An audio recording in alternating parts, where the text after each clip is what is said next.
Lust, the final boss. Not pride, not greed, not envy. Lust. It has taken down warriors, kings, prophets, leaders, and everyday man alike.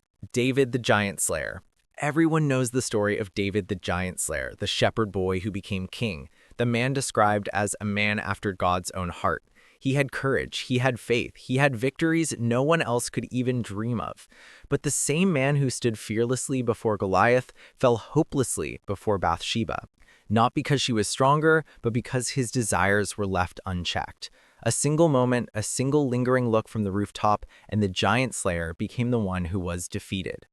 David could conquer armies, but he could not conquer his own eyes and desires. Solomon, the wisest king who ever lived, a man gifted with supernatural wisdom, a king whose wealth, knowledge, and influence were unmatched. He built the greatest temple of all time. Leaders traveled across nations to sit at his feet. People wrote songs about his brilliance. And yet, lust still found a way in. Foreign women pulled his heart away from God. The wisest man on earth became foolish in the hands of desire.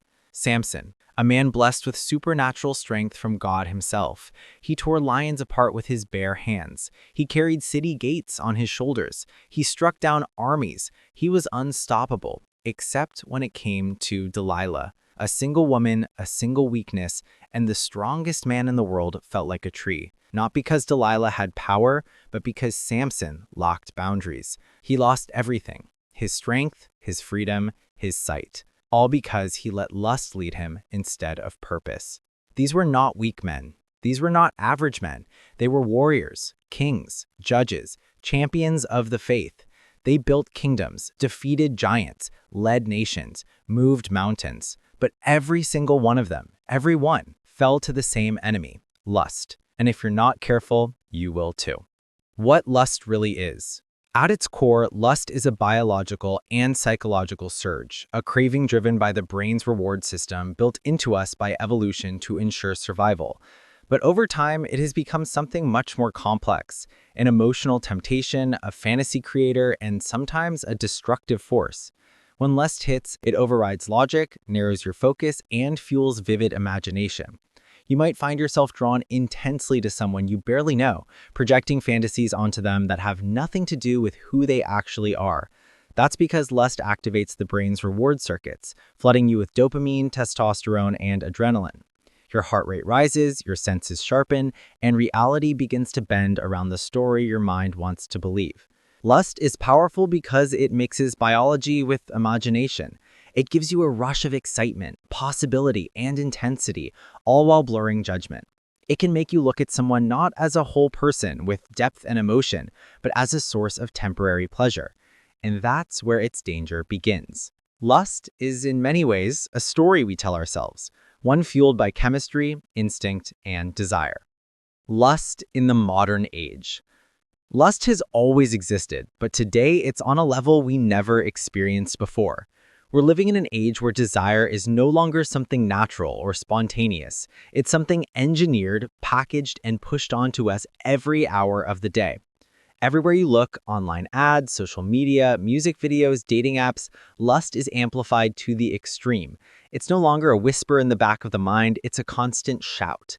And it's shaping the way people think, behave, and even see themselves. For men especially, this environment is brutal. We've gone from living in a world where attraction grew naturally through real interactions to living in a digital landscape overflowing with instant stimulation. Images designed to exploit the brain's reward system, content crafted to pull men in, fry their dopamine levels, and keep them hooked. And the more we consume, the more desensitized we become.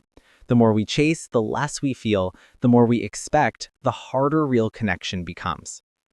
This constant bombardment has created a generation of men struggling with focus, motivation, confidence, and relationships. Many feel disconnected from real women, trapped inside their own fantasies, or numb to real emotion. Others compare themselves to impossible standards and feel like they never measure up. Lust used to be a spark. Now it's a wildfire, spreading faster than anyone can keep up with. And if we're being honest, this isn't just a personal issue. It's a society-wide shift. Lust has become a product, a selling point, a tool used to manipulate desire, attention, and identity. And unless we wake up to what's happening, it can quietly strip away our strength, our clarity, our ability to form meaningful relationships, and our ability to live a happy life. How to overcome lust.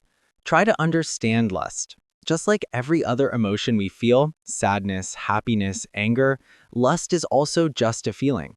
And like every other feeling, it will pass. It rises, it feels intense, but it doesn't last forever. You don't have to obey it, and you don't have to let it control you. In Christianity, God gives a very simple, very direct answer. Flee from sexual immorality. Not fight it, not reason with it, just flee from it. And honestly, it makes sense. Lust isn't something you can outthink or overpower. The moment you try to battle it in your mind, it already has a foothold. God's instruction is clear for a reason. You don't defeat lust by proving your strength, you defeat it by refusing to stand in its presence. If you cannot master your desires, you have mastered nothing. Every man's story has only two possible endings: victory over himself or defeat by his own hand. You can make the right choice. You got this. Thank you for listening.